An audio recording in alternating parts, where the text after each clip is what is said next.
You know, there's a federal law that's supposed to be a powerful shield for students with disabilities who are facing serious discipline at school. But what happens when schools find a way to just ignore it? Today, we're diving into the source material on a really critical legal protection and a loophole that some schools might be using to get around it completely. The disability didn't make him do it. This quote, right from the source's case study, gets straight to the heart of the whole conflict. It raises a huge question. Where does a disability's impact on behavior end, and what a school calls willful misconduct begin? And maybe more importantly, who gets to make that call?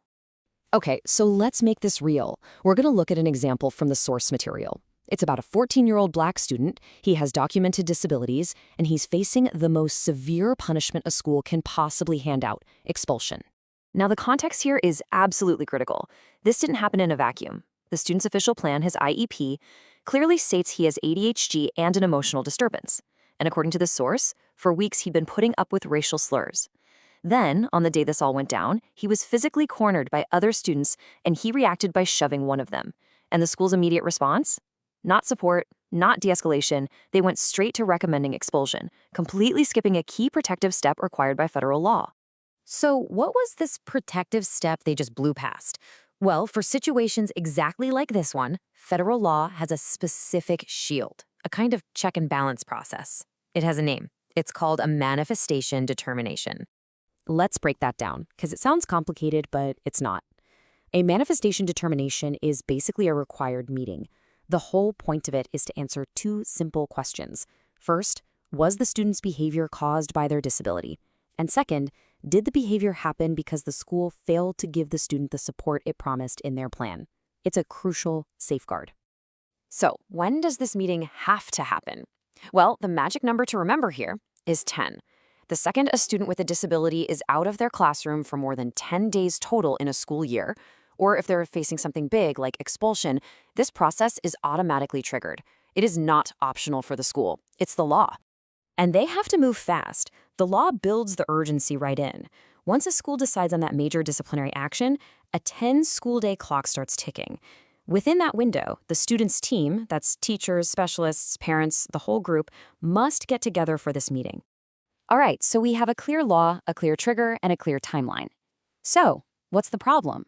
Well, this is where the source material points to what it calls the loophole, a way that some schools are allegedly subverting this entire protective process. Just look at the difference here. It's night and day. The law requires the full team, including the parents, to meet, review all the students' records, and really dig into the situation. But with the loophole practice, an administrator might just decide on their own, skip the meeting, and slap a label like willful misconduct on the behavior to justify jumping straight to expulsion. And this is where things get really, really troubling. According to the data in the source material, this process isn't being applied evenly at all. Black students with disabilities are found to have acted outside the scope of their disability at more than double the rate of their white peers. That raises some serious questions about whether this legal shield is being used fairly for everyone. But here's the thing. The whole legal protection, this whole formal meeting, it all comes down to answering two simple but incredibly powerful questions. Okay, question number one the team has to answer is this. Was the behavior caused by, or did it have a direct and substantial relationship to, the student's disability? So let's go back to our case study. The student's own school plan documents his impulsivity because of his ADHD. So does shoving someone when you're being taunted and literally cornered have a direct relationship to documented impulsivity? The team is legally required to analyze that link. And the second question? Well, that one puts the spotlight right back on the school. It asks, was the behavior the direct result of the school's failure to actually follow the student's plan? In our case, the student had a behavior intervention plan that said the school was supposed to help him with de-escalation. The source says he never got that help.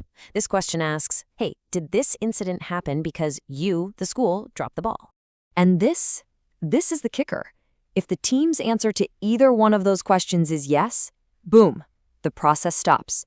The behavior is legally considered a manifestation of the disability, and the school is flat out prohibited from expelling the student for it. Okay, so we've laid out the problem, and it's pretty frustrating, right? But the good news is the source material doesn't just leave you hanging. It provides a really clear, actionable protocol for parents and advocates to enforce their rights. Think of it as a 5-step playbook. It starts with an immediate written demand for the meeting, the second that 10-day limit is hit. Then you verify in writing that the right people and the right documents will be there. You prepare your own analysis. And if the process still feels flawed, you object, again, in writing. And you use something called stay put rights. That's a super powerful rule that keeps your child in their school while you appeal. And finally, you file formal complaints. It's all about assertive, documented communication. All right, let's boil this all down. What do you need to remember? 1. This meeting is mandatory, not optional. 2. There's a strict 10-day deadline. 3. The whole team, including you as the parent, has to be there.